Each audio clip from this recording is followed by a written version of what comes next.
Hi, my name is Frankie. Thank you for listening to my mom. I never listen.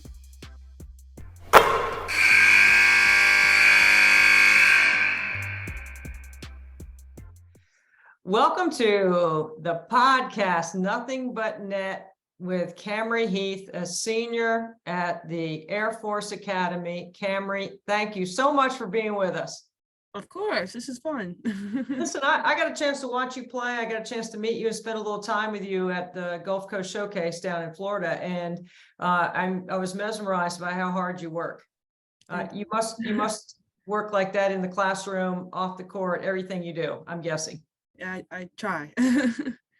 You have a really unique background because I think anytime anyone chooses to have their collegiate playing career at an Air Force Academy or the Navy or the Citadel or any place like that, it's an extra layer of commitment as an athlete. How do you go about deciding the Air Force Academy is for you? I tell people this sometimes. When I was going through the recruiting process and I stepped foot on the Academy's campus, I kind of just felt something in me. I felt like here I got to do something a little bit bigger than just, going to play college sports. And I got to challenge myself and grow. And I knew that, at the end of it, I'd be a better person. So I was really happy about my decision.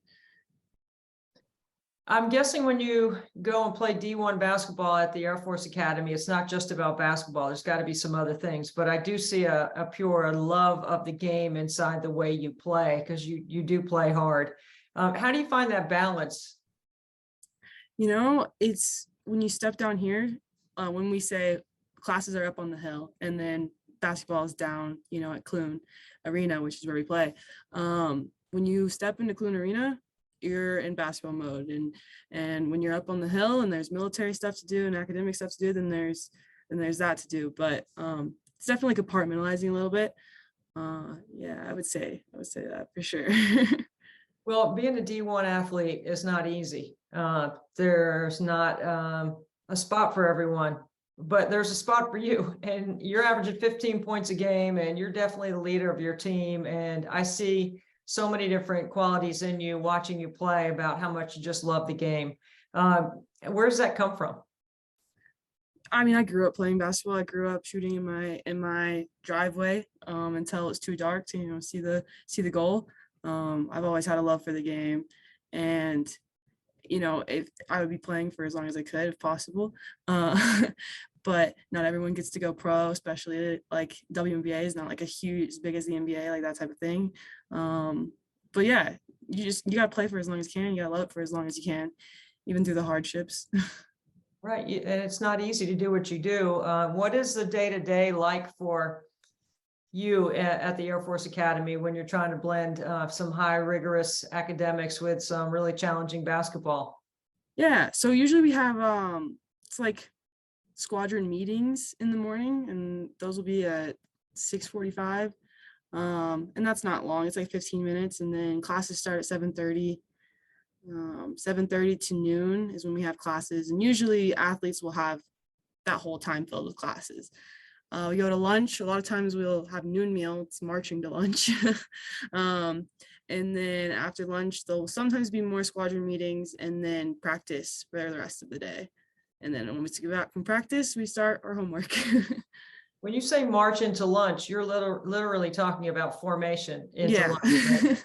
Right? What is that like? So for somebody like me, I've never experienced that. I don't know what that is. Yeah, so you learn to march in basic, and you do it throughout your time here. We do parades, we do noon meal, just things like that. It's basically think of yourself in a formation with your squad, and there's the beat. Your left foot hits every time the beats, and you just are going on with everybody. It's kind of fun to see. Yeah, I bet it's got great pageantry to it. I'm sure it doesn't feel like that if you're doing it every day. But Cadet Squadron 10, Yes. what does that mean? So there's 40 squadrons, and I'm in Squadron 10. So it's just kind of, those are who I live with. I live with my squad, and we do all of our squadron stuff together, all of our military stuff together. They're kind of my family up on the hill. So yeah. When you say you do military, things. I mean, what are you allowed to tell us? Like, what is that? So sometimes it's just some training, so that can stem from, a PowerPoint and a lecture, or sometimes we have like these things called Commandant's Day, where you're actually like putting on a ruck and, rucking around the academy and doing things like land navigation and like field care, where you're like, performing care on like dummies almost, like putting bandages on them and things like that. So there's some cool things. We don't do stuff like that all the time, but it is a couple times a semester. So You have to simulate all the things and conditions around the world. Like, how much do you guys pay attention to what's going on, internationally with international politics? yeah, I mean, it's our job to talk about it. When Ukraine and Russia was just starting last year, a lot of the times we would get together as squads and be like, this is how this affects us. This is how this is going to shape our military career after the academy. It's just like things like that shape your life, especially when you leave the academy. So it's important to know those things. Before we talk about when you finish the academy, I want to talk about how the skills that you're learning in the academy apply to being a really good point guard or being a leader. Like, what are some of the things that you have pulled from your upbringing in Edmond, Oklahoma, or things from the academy that have allowed you to be such an important leader on the team? In the academy, we call it like a leadership laboratory. So they kind of breed us to be leaders. I've got a bunch of different experiences throughout my time here. I'd say one of the most important ones was this summer I got to be a basic flight commander. So the new class of 2026 came in, and I was in charge of 30 of them and their training. So I was in charge of teaching them how to march. I was in charge of teaching them how to do land navigation. I was in charge of making sure they knew basic military things. And on top of all that, like keep them physically prepared. So I was supposed to, put them through push-ups and things like that.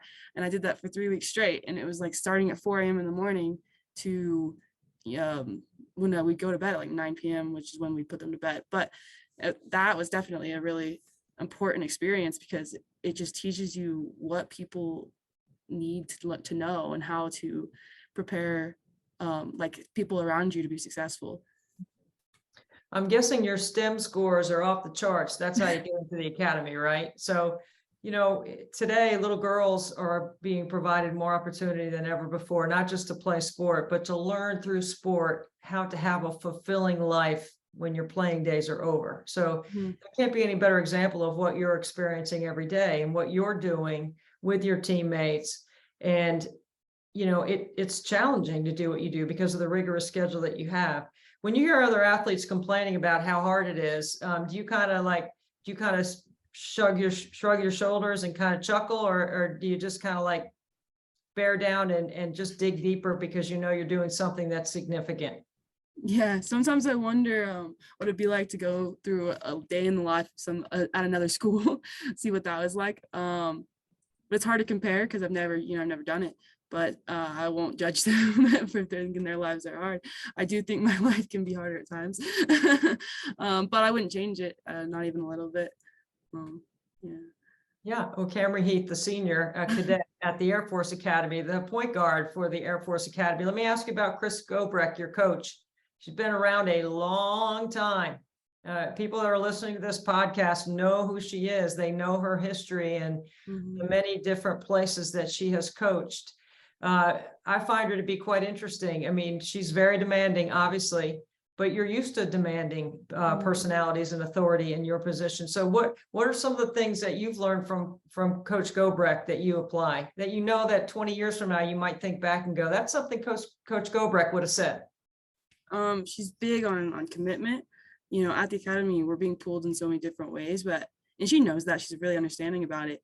But she sits there and she'll explain to us, hey, you can get in 15 minutes early and get up 30 shots. You can get in 15 minutes early and look at the plays. You can go over plays with your teammates and things like that. And it's just like, just continuously reminding us that we can do more, and don't think that we're already doing our best, just continuously challenging us. And I like that a lot. and she's like, get your teammates in the gym, tell them, hey, you know, we're gonna stay 30 minutes after practice. We're gonna shoot, because gym time is valuable, but doing it together is a lot better. Yeah, those are the things you're going to remember, right? When you're done, it's not going to be the end result of how many games you won or what you did or didn't do at the end of the season. It's going to be what you did together. Let's talk about after the Air Force Academy. Like, what is your responsibility as a graduate of the Air Force Academy? So every graduate will graduate as a second lieutenant in the Air Force. And you owe basically 5 years back to the Air Force. Depending on what your job is, pilots will owe more. It'll be like 9 years. I'm trying to go to grad school for a year. So that would be another, year to my commitment as well. So we got our jobs early this year, seniors did, and I got developmental engineer.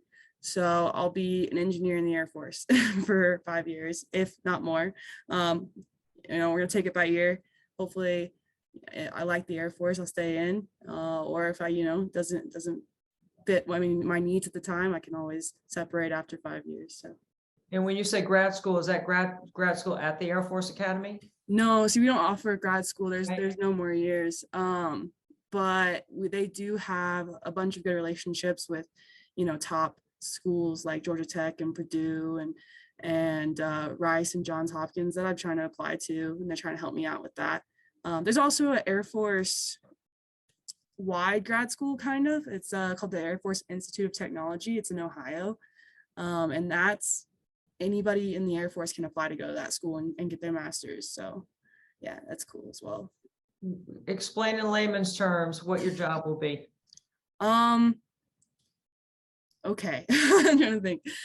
As a developmental engineer, I'll probably start off doing a lot of paperwork, and then as I progress, I'll work on airplanes, I'll work on satellites, I'll work on repairs.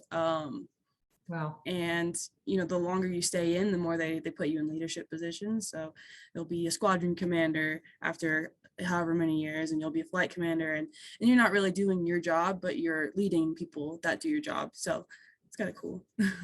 It's very cool that you make this commitment when you're 17 or 18 years old, knowing that you're going to have this incredible responsibility and accountability after you finish your time.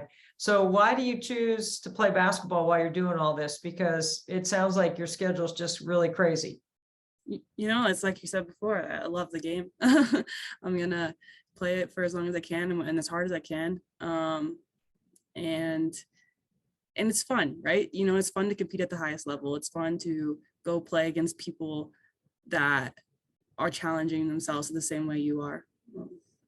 Yeah. Well, you're definitely an inspiration, Kamri. I'm so glad I got a chance to meet you, and I'm really grateful to your service and for your incredible enthusiasm around our game and how hard you play it, because you're definitely serving your teammates to make them better by how hard you play the game. So thank you for doing that. Thank you. It's great to have you on Nothing But Net. That's Kamri Heath, a cadet at the Air Force Academy.